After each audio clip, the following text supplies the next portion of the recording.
अस्सलाम वालेकुम ऑडियंस। आपके सामने आज जो वीडियो सेशन है इसमें पंजाब यूनिवर्सिटी के एडमिशन्स हैं प्राइवेट।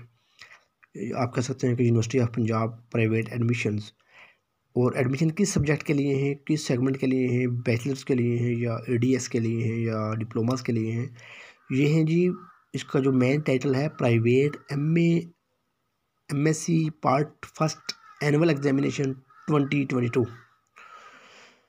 रजिस्ट्रेशन फ़ीस कितनी है, डबल फ़ीस कितनी है, लेट फ़ीस कितनी है, सब्जेक्ट्स कौन कौन से हैं, जनरल इंस्ट्रक्शंस क्या हैं, कौन से हैं, और कौन से स्टेप्स हैं ऑनलाइन रजिस्ट्रेशन के, और कौन से एड्रेस पर भेजने हैं, और क्या चेंजिंग की है इस बार पंजाब यूनिवर्सिटी ने, वो आप सुन लीजिए। पहली बात तो ये है कि रजिस्ट्रेशन फ़ीस जो है वो सिंगल फ़ीस अगर आप देंगे एक पार्ट की तो वो 4500 रुपये है, 4500। कब तक है? 1 दिसंबर से लेकर आप कह सकते हैं 1 दिसंबर 2021 लास्ट ईयर से लेकर मौजूदा 31 जनवरी 2022। अगर आपकी सिंगल फ़ीस रहेगी और आपको लेट फ़ीस के साथ देना पड़ेगा 4500 के साथ 1000 रुपया फालतू 5500 रुपया। कब तक? ये 1 फरवरी से 2022 से 28 फरवरी 2022, 1 फरवरी 2022 से 28 फरवरी 2022 तक आपको 5500 रुपये देना पड़ेगा।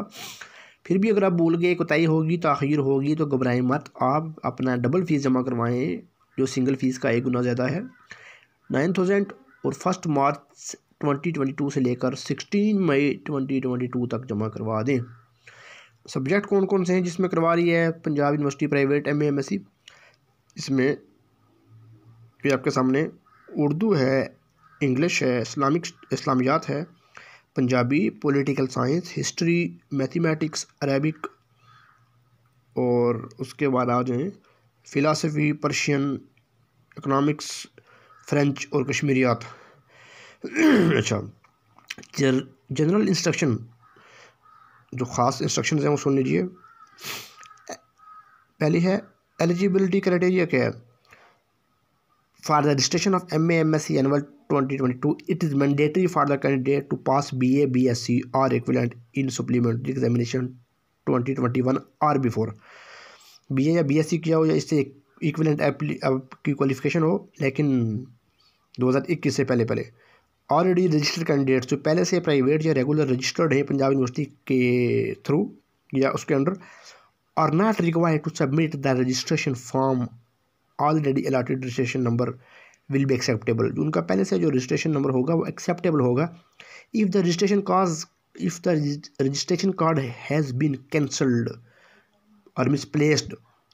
सॉरी, अगर आपका रजिस्ट्रेशन कार्ड मिसप्लेस हो चुका है, the duplicate registration card can be obtained from the registration branch upon the submission of fees. आप डुप्लीकेट रजिस्ट्रेशन कार्ड की फ़ीस जमा करवाएंगे 100 रुपया रजिस्ट्रेशन ब्रांच में जाकर। रिस्टोरेशन ऑफ रजिस्ट्रेशन, आपकी रजिस्ट्रेशन कैसे रिस्टोर हो सकती है? The candidate who got registered with Punjab university and past examination BA BSc or other exam from some other university and now want to appear in MA MSc private exam of Punjab University, those candidates must not submit the registration form again। जो पहले से BA BSc या किसी affiliated college Punjab University के through जिन्होंने की हुई है उनको तो अलाट हुई है रजिस्ट्रेशन, वो मत करें अपनी रजिस्ट्रेशन के लिए अप्लाई, वो सिर्फ एडमिशन भेजेंगे। The registration number will be restored and restoration letter will be issued upon submission of application of registration number with original bank challan of Rs 200 rupees from HBL UBL and original NOC from the relevant university। तीसरी बात है कि the candidates passing examination from Punjab university private public और private universities other than the Punjab university, वो candidates जिन्होंने किसी government university से या प्राइवेट यूनिवर्सिटी से जो पंजाब यूनिवर्सिटी के अलावा हैं उनसे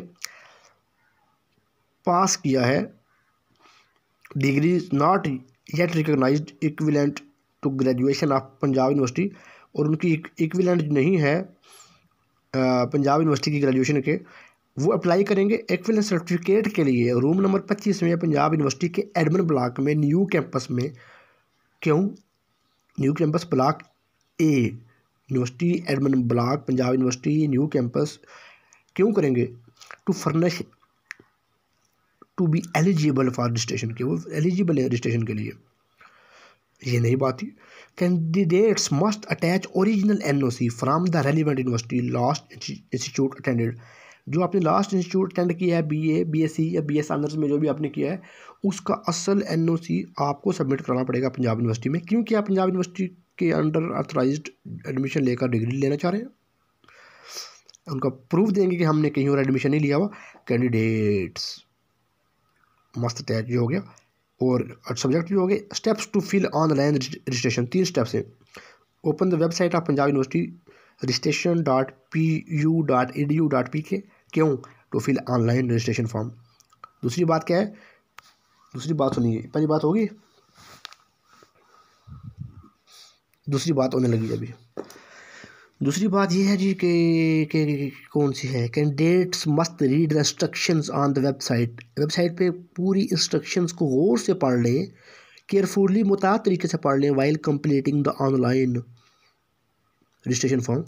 पॉसिबल क्वेरीज, जो मुमकिन मामलात हैं जो आपको मुश्किलात पेश आ रही हैं, have been addressed in the instruction. वो इंस्ट्रक्शंस जो हैं वेबसाइट पे उसमें लिखी गई हैं, दर्ज हैं।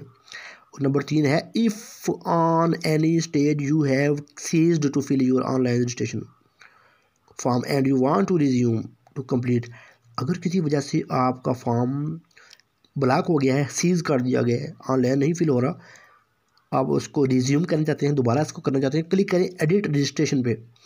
ऑनलाइन रजिस्ट्रेशन पे जाएं, फिर आप वहाँ पे ऑप्शन आएगा edit registration and inter your CNIC number and your form will be appeared from the same page, from the same stage या from the same step. To enter the correct CNIC number is compulsory, लेकिन अपना correct CNIC number दर्ज करना बहुत ज़रूरी है। For information please visit। अगर मजीद आपको मालूमात चाहिए तो घबराएं ना, आपको वो भी मिल जाएंगी। कहाँ से मिलेंगी? www.pu.edu.pk और registration.pu.edu.pk। फिर भी मसला है तो मसला हल हो जाएगा। 042 फ़ोन नंबर दे रहा हूँ, 04211001882 और एक्सटेंशन कौन सी है? 183042। एक्सटेंशन कौन सी है? 183। और दूसरा नंबर है 042 कोड है और 990161 और इसके बाद आपने पोस्ट करने हैं अपने डॉक्यूमेंट्स जो भी क्वाइफ है जो उन्होंने मांगे होंगे। पोस्टल एड्रेस है deputy registrar general registration branch admin block Quaid Azam campus university of Punjab Lahore 04299231105। ये थी पंजाब यूनिवर्सिटी के जो एडमिशन आ रहे हैं 2022 में प्राइवेट, उनके लिए अप्लाई करने का तरीका, इंस्ट्रक्शंस, क्वेरीज, मालूमात और वगैरह वगैरह।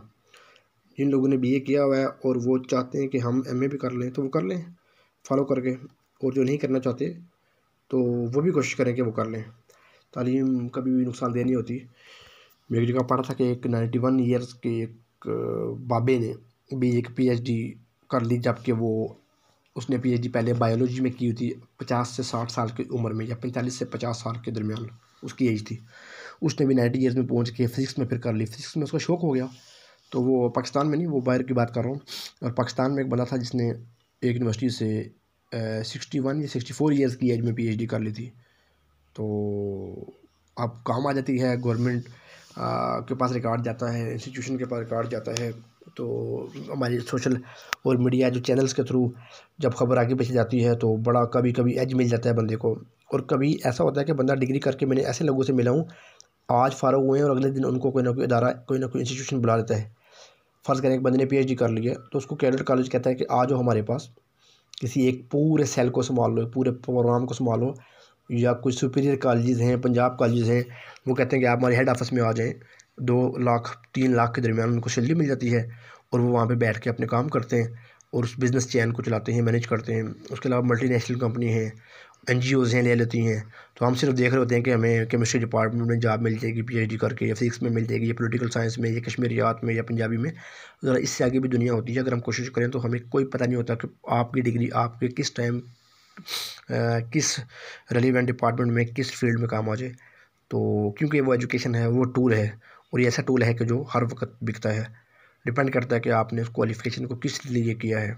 खाली डिग्री के लिए किया है, इस तरह का एक पेपर लेने के लिए किया है कि आपको एक पेपर मिल जाए, उसकी ऐसा उसके बैक साइड पे लिखा हो MA political science part 1 42% marks, वो तो किसी काम का नहीं है। वो तो आप 3-4 साल बैठेंगे और अपना मुख्तलिफ टेस्ट में, प्राइवेट और छोटे मोटे टेस्ट में तो चल ही देंगे अपने आप को, क्योंकि आपने उस तरीके से उसको किया नहीं है। ये बहुत मैटर करता है। तो इसलिए ये सोच कर बंदा कर सकता है कि इसका मकसद क्या है, इसका पर्पज़ क्या है, और ये आगे मेरी डिग्री किस काम आएगी। तो ये सारी इंस्ट्रक्शन मैंने आपको पहुंचा दी हैं, आप इससे मुस्तफ़ीज़ होंगे इंशाअल्लाह। दुआओं का तलबगार। अल्लाह हाफ़िज़।